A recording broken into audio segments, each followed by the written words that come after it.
We are live, and hello and welcome to this Grow You edition of Book Chat, which we're bringing to you every once and again.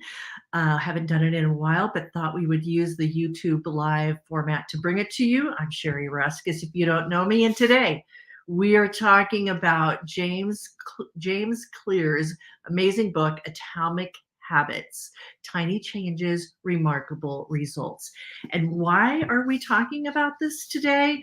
Well, it is, as I record this, the 18th day of January. Tomorrow, on the 19th, is actually National Quitters Day.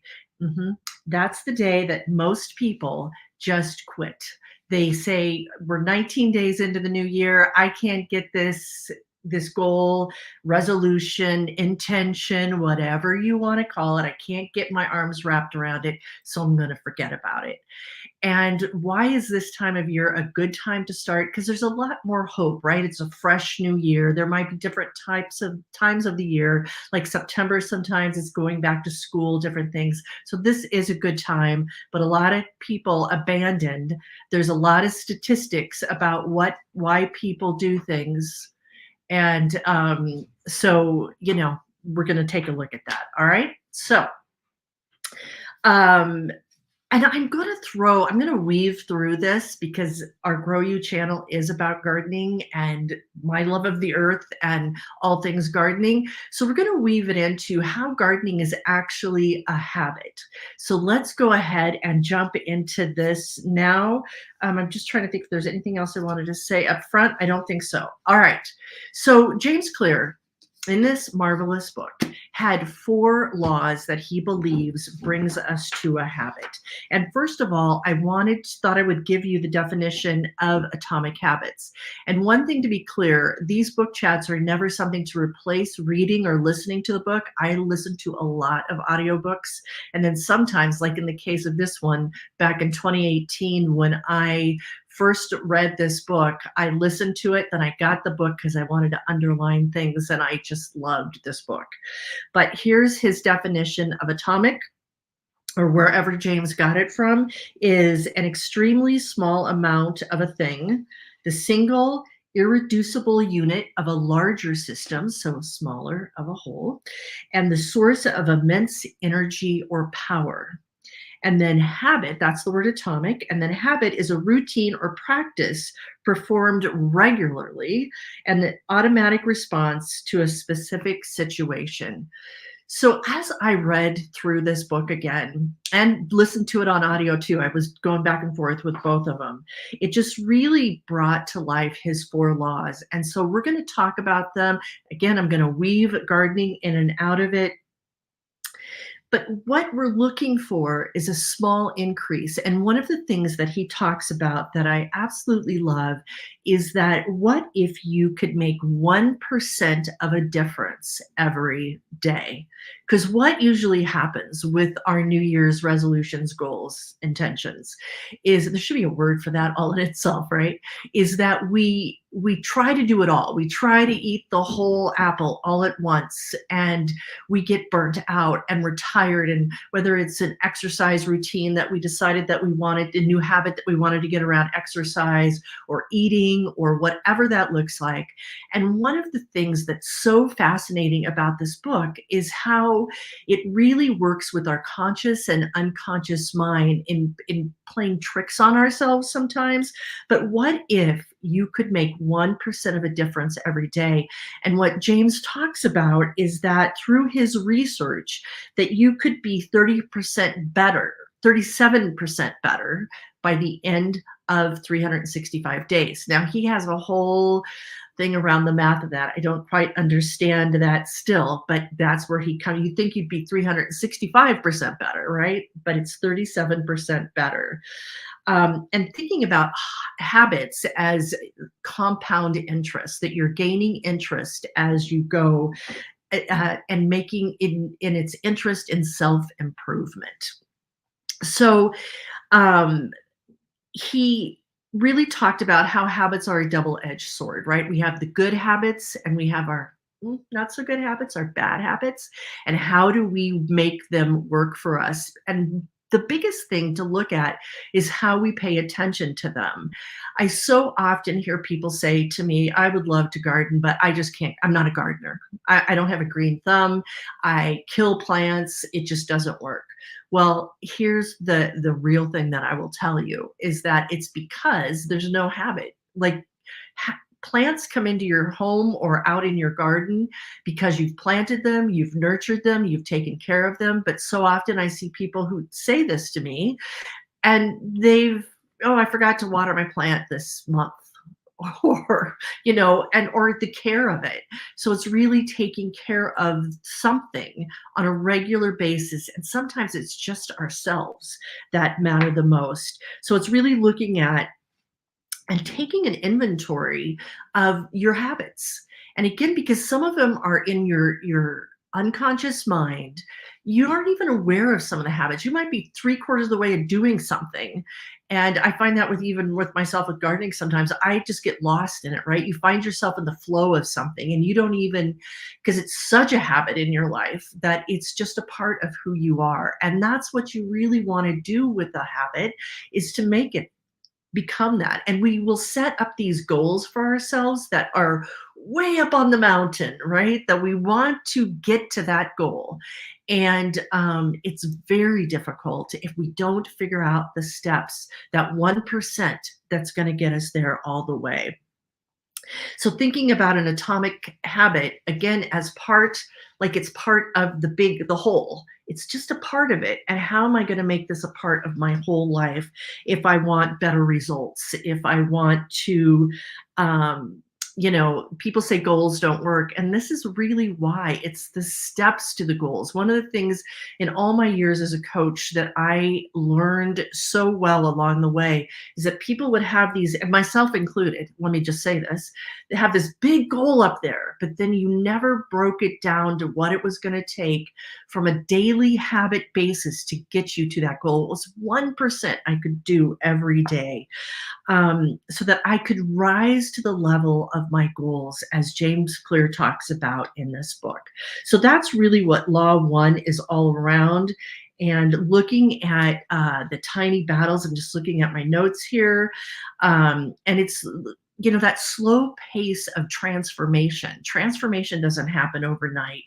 But think about the things, the bad habits that you have, that you have that 1% decline away from the goal, right? It's taking you away from your goal. So think of it as tiny battles that you want to overcome so that you continue to get where you want to go. So that is really important, and kind of drop the attitude, I'll use that word, that once I get there, I'll be happy. But until then, I'm not going to be happy, because I don't believe that's a good way to look at goals. Goals should be something that you're doing things that are making you happy all along the way. Yeah, there's sure some things that aren't so pleasant, especially, when it comes to exercise and doing things. But one thing I will tell you is that when the pandemic hit, I started doing these workouts, and I have never been a good workout person, but I started doing these workouts. I had a client of mine who was a fitness coach, and we worked together she created this thing called tag teams. And I started going to them originally it was 2 days a week. I would go to do this strength training. And I have not been a great exerciser. When I get my mind set to something, I did ride 100 miles around Lake Tahoe about 8 years ago. And when I got into that, I got into the habit of the training and all of that. I did it.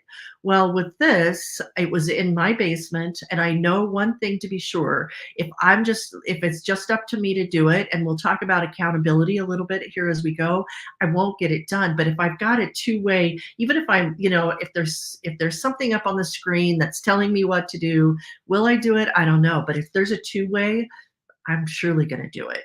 And so I started doing this strength training, and here I am almost 4 years later, and I have been doing it on a regular basis. I upped it up to 3 days a week, and I have friends in this class. We have fun, we laugh, we talk, and I'm getting muscle. I am getting muscle. I remember the day that I was visiting my daughter out in California, and she said to me, she's like, "Mom, what have you been doing?" And like that for me was like such a um, because you look at yourself in the mirror and sometimes you see shifts and sometimes you don't. And I will tell you, a woman of my age, getting the scale to change is a big thing, but getting strength in my body is a whole nother thing. I'm really feeling it today because we had a quite a workout yesterday. So really looking at how that works for you. All right. So now we're going to go to law two, and that is to make it attractive. And really, one of the things that I was able to do with that exercise class is that I was able to make it attractive because I said, well, what if my friends came? What if I could invite my friends? So I invited my friends. So I got to have catch up with my friends, 2 times and now 3 times a week. And I've gotten to meet new friends all right here at my home. So I can get up from my desk here and go work out and come back. So it's finding things that are attractive to you and really looking at after I do this, I will get this. That whole reward system. James Clear talks a lot about that in this book and about how important rewards are when it comes to habit. So, after I get back from my lunch break, or after I do this, or after I finish this live, I'm going to give myself something. Um, one of the things I'll just share with you that I'm doing right now is that I am doing dry January, which I have never done before. I don't know if I'll ever do it again, but it's shifting me because I can't have my glass of wine that I want at night. So I have this beautiful bottle of wine that I have saved over the years. And if I go 31 days, I am going to have that beautiful bottle of wine. So it's finding those rewards that are helping you get towards that habit. So really looking at that. So if you make it attractive, make the reward attractive enough, it really can make a whole big difference for you.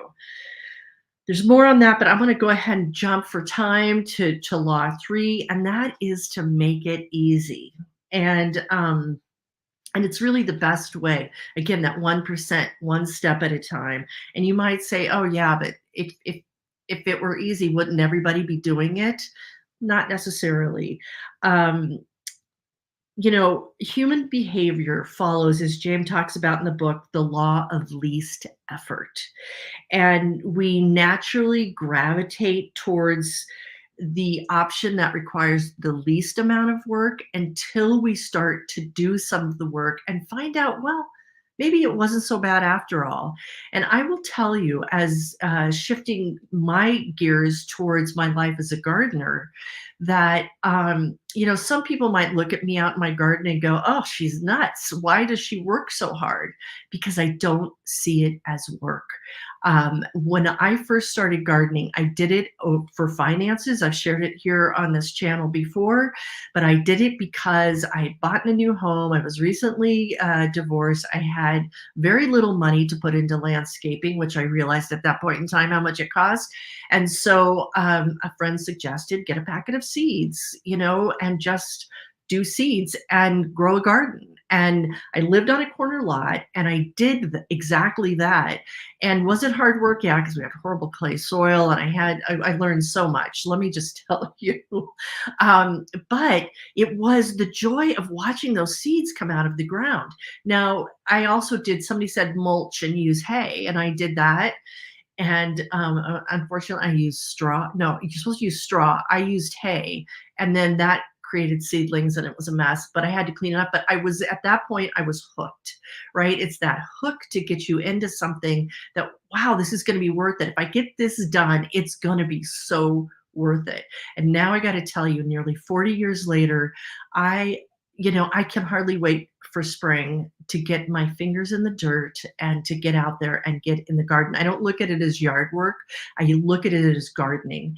And so what in your life have you been kind of putting off because you're afraid that it'll be too hard, when maybe, in fact, once you get into it and you might do it a different way, You might look at it different. How could you reduce the friction of it and associate it with good behaviors and things that you actually want in your life? Remind yourself of the things you want in your life.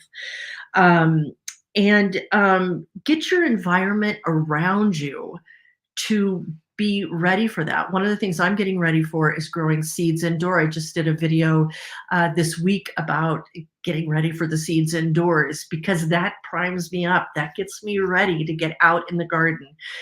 So looking at that, stop procrastinating. And James has what he calls the 2-minute rule, and just try it for 2 minutes. Get into it, start it, because usually when we start something, it's that starting point that gets us off track. So it's really looking towards that. All right.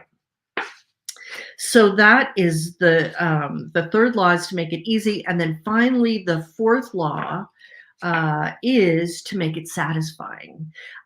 Make a plan for the new habit. When and where am I going to do this? How, especially at the beginning of it. Now you can't keep me out of the garden, but there might be a time if gardening is a thing you want to get into, maybe that every day when I get home from work, I want to go out in my garden because it's going to give me peace of mind, and I can water and I can check on things and I can do this or I can do that. Whatever that looks like for you with your particular habit that you're trying to get towards, and really getting clarity that I'll do that at 5 o'clock every day, or I'll do it. I was just working with a client, a coaching client yesterday. And one of the things for me is that I'm in this transition in my life. I'm starting to transition away from business coaching. I'm taking on just a few clients as I go right now. I've been doing that for 24 years, and I'm ready for some new beginnings. But I have some clients that I love, and every once in a while I'll take on a new client. So I have this new client, and we were talking just about that, about how if you don't set times on your calendar to get things done, especially things you're just kind of like a little iffy about, I'll use the word iffy, then you don't get it done. And so looking at that and getting that on your calendar, that's why I know Monday, Wednesday, Friday, 9 a.m., I am downstairs in my workout room, ready with the Zoom going, with my weights. I'm ready to go because I know that's my workout time. And again, that's because it's not one of my most favorite things to do. But out in the garden, you can't really keep me out of there most of the days. Yeah, once the weather gets better. So it's looking at that for yourself and making a plan for that.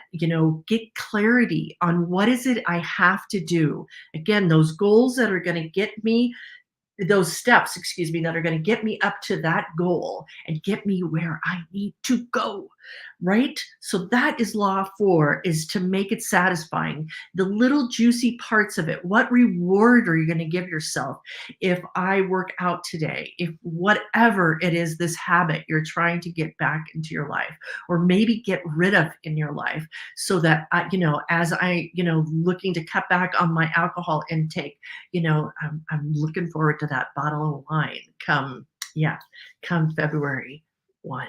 Yeah, counting on it for sure. So clarity, really getting clarity on where you need to go. And clarity is actually my word of the year for 2024. And so it's looking at where are the habits, because for me, I'm in some new territory now as I start to look at a different direction in my life than what it's been in the business coaching world. It's like a whole new beginning of things. A little scary to be sure, but I have to start making habits around that. One of the things to help you along your way, and something I have utilized in my business coaching practice all these years, is accountability. That's what coaching is all about, is having somebody to help keep you accountable for what you say you want in order to actually get it done. And that seems counterproductive. Well, if you say you're going to do it, just do it. Well, we're all human beings, and that's not so easy. So accountability is incredibly important. And I did it for years with a group I called the Victory Circles. It was a mastermind group for women entrepreneurs.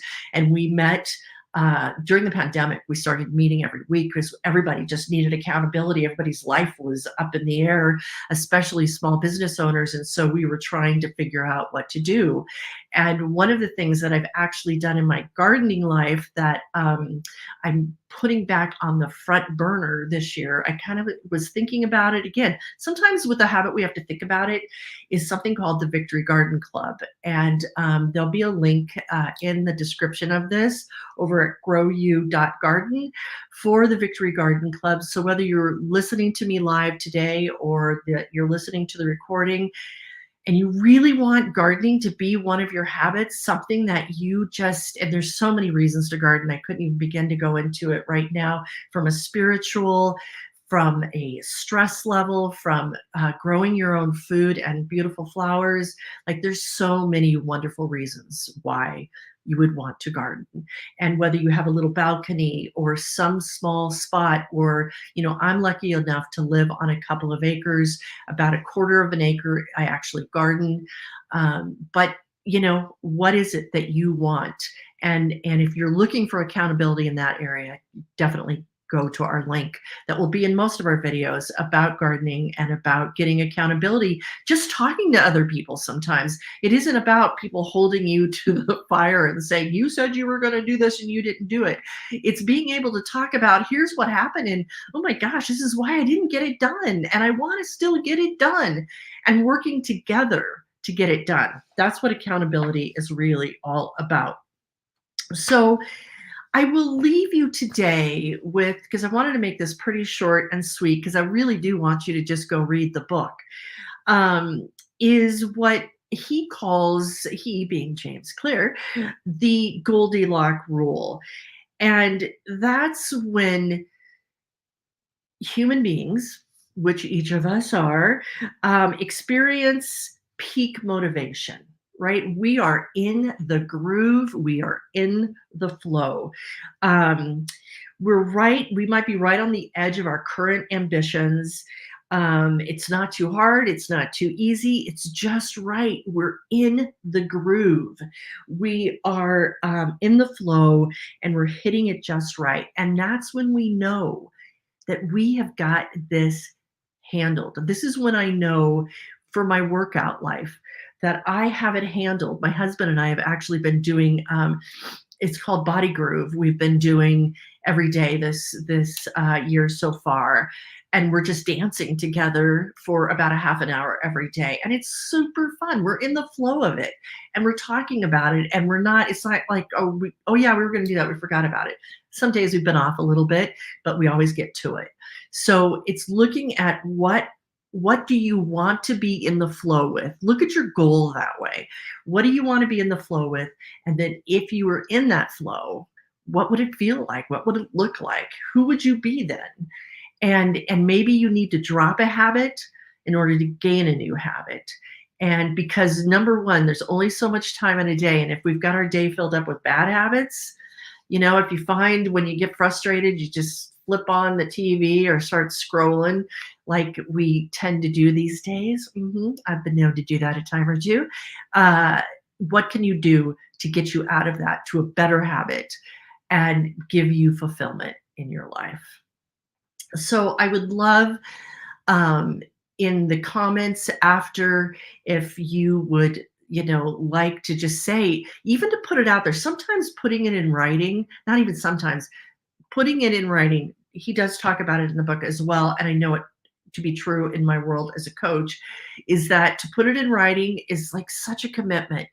But putting it out there for the world to see it, to put it out there so that the world you're acknowledging to the world that, yes, I am going to do this. I'm committing to do this. Like me coming on this YouTube live, I'm committing to talk to you today about this book. So what is it? What is it that you're committing to, that you want that good habit in? And then start 1% at a time to do it. All right. So that is it. That is what I wanted to share today. Thanks so much for joining, whether you're doing this in the recording afterwards or in future. As we go on this channel, we're really going to be talking a lot about seed starting over the weeks ahead. I will be sharing with you my time down in my basement because my seed starting room is also my workout room, and we do have the first one that came out on Tuesday, and then they'll be coming out more as we start to do that part of the gardening life this year. All right, and that's it for now. Take good care and pay attention to those habits. Talk to you later.